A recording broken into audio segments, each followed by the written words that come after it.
Hi, everybody. So many caregivers lately are expressing extreme frustration and concern about difficult family relationships and challenges. So the topic of this video is how caregivers destroy friendships and family relationships, and how to avoid regrets, missteps, guilt about things that you've said or done, because we all do these.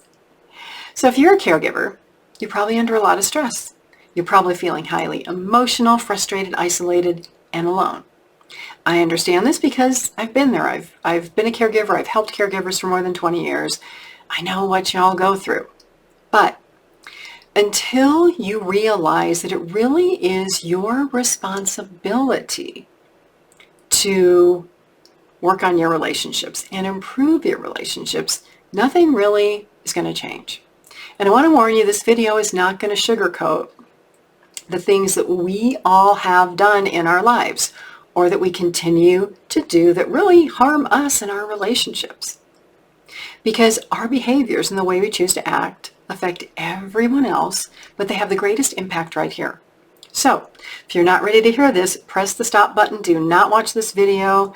If you're overly sensitive, may not be the time to watch this, because we can all be in denial. We can all put on our rose-colored glasses and think that, what we do to other people doesn't have an effect. The words we say don't make any difference. But it really does.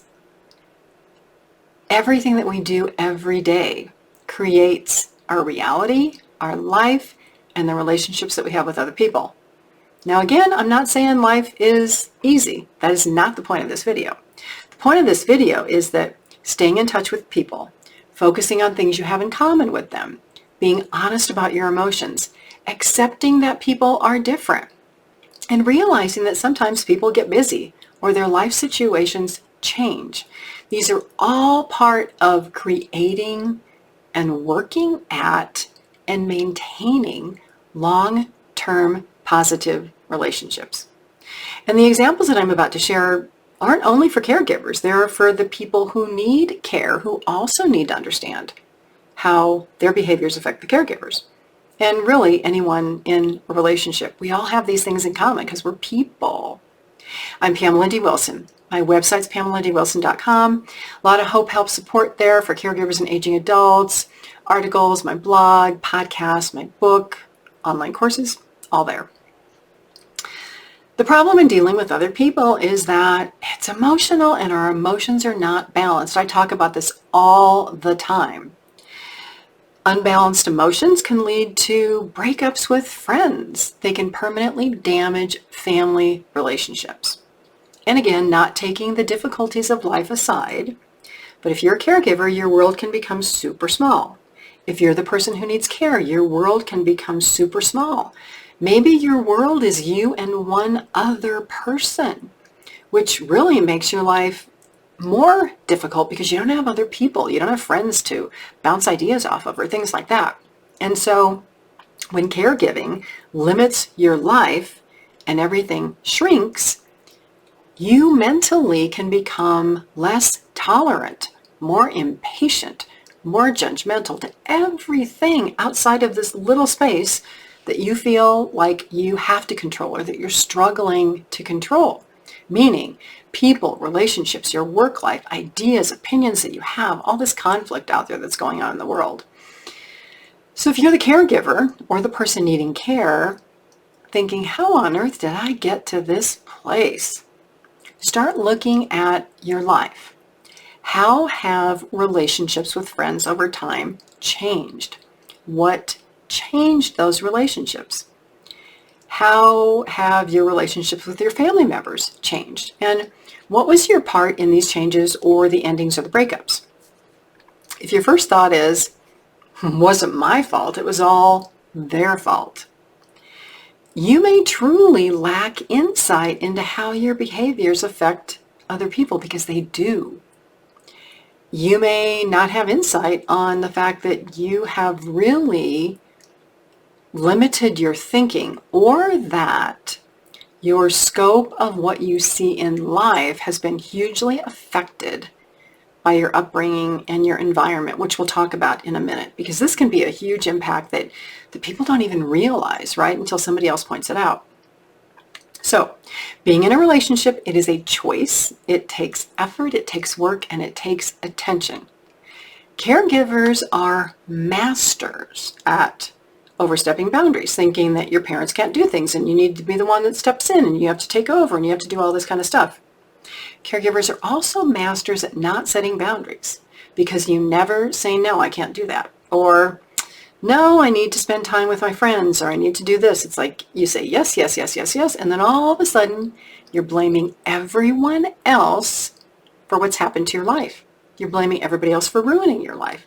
You didn't have any part in this. Everybody else did this to you. It's not true. We have a choice. And sometimes we as caregivers have to make hard choices to say, no, I'm not going to do this for you. We have to find other options, because I want to live my life. I want to get married. I want to go to college. I want to have kids. I don't want to be a caregiver only in life. So let me share a long list of behaviors that can damage relationships so that we can look at these.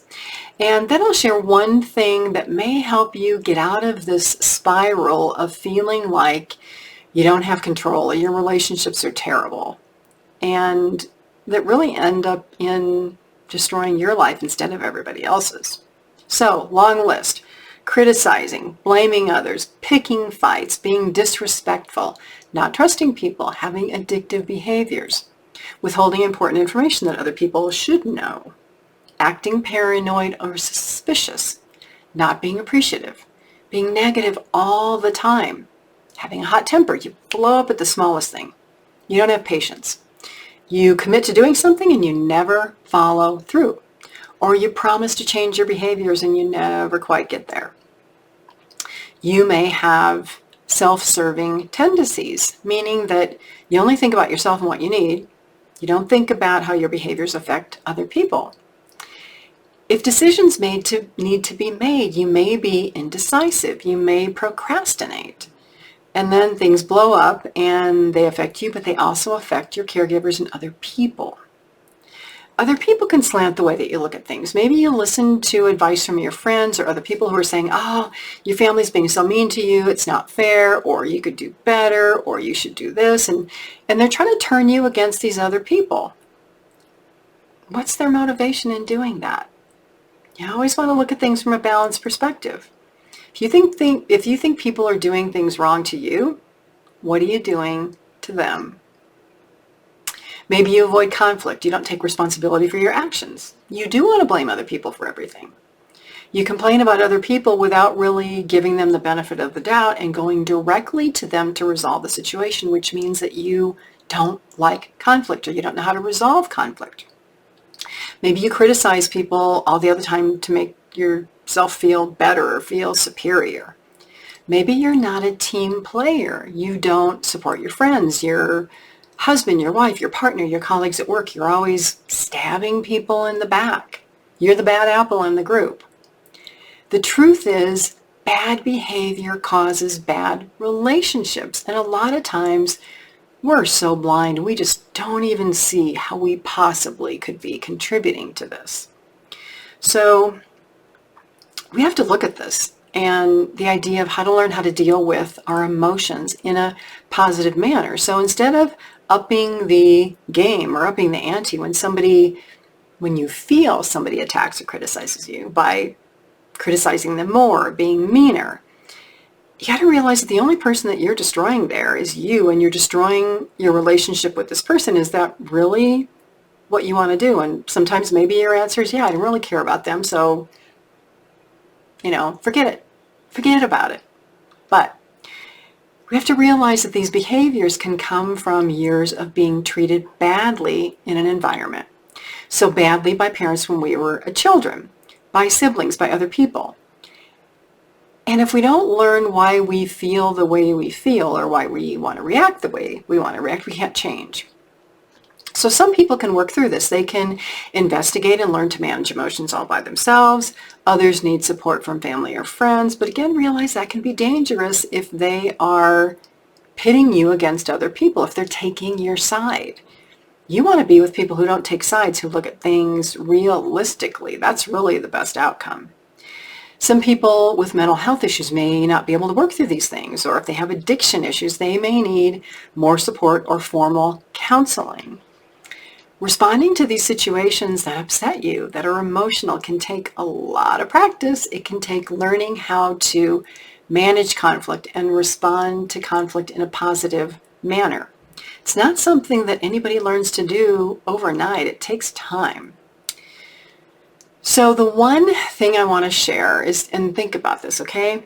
If you can gain a perspective up here that whoever is being mean, short-sighted, angry, attacking you, unpleasant, unhelpful, whatever behavior you don't like, if you can attribute that behavior, not to the person, but to pain, anger, resentment, unhappiness, being miserable. So kind of take it away from the person and put it over here and say, wow, these are behaviors that relate to all these negative feelings, right? Then maybe you can be more compassionate to say, wow, I don't want to feel like that. I don't want to bring those negative feelings into my life, so I'm not going to react in a corresponding manner. I'm not going to react with all these negative things over here that are happening. So then you can begin to change your behaviors.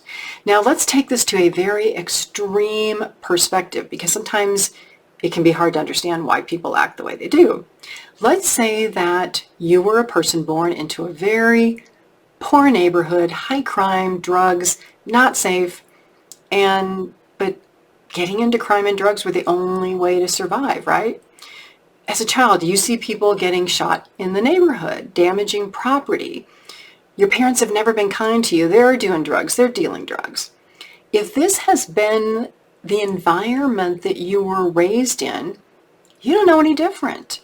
Your beliefs about other people and how to survive in life are going to be very different from a child who was raised in a safe neighborhood with loving parents who had all their needs for safety and education and food and clothing and housing met.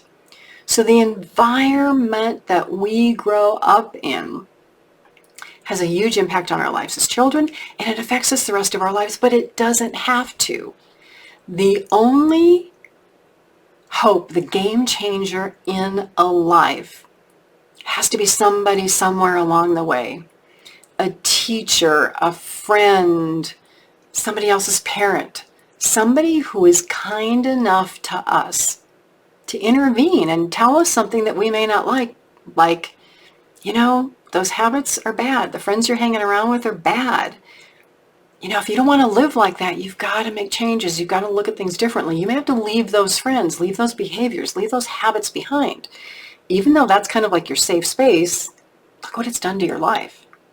So we need people in our lives to help us learn that people are generally good. There are safe places to live. Education and learning and knowledge can be beneficial. It can change a life. There are kind people out there who want to help us. There's a lot of hope. We can all work toward a better life. We don't have to be okay with this unhappiness or misery or poor relationships. Life doesn't have to be that way. And I'm not putting on the rose-colored glasses here. I'm looking at misery and bad environment and sad things in life.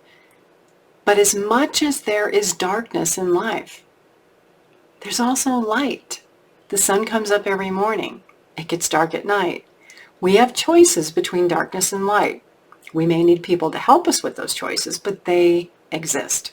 So if you are in a situation where you are damaging relationships because of past events in your life, make a choice. Investigate what you can do to change these patterns and bring a lot more life and send the darkness away. I'm Pamela D Wilson. Thanks for being here. Please, again, follow these videos on my YouTube channel. Share these videos with others who are looking for hope, help, and support, and maybe some bright spots in their life. Have a fabulous day today. I'll see you all again soon in another video.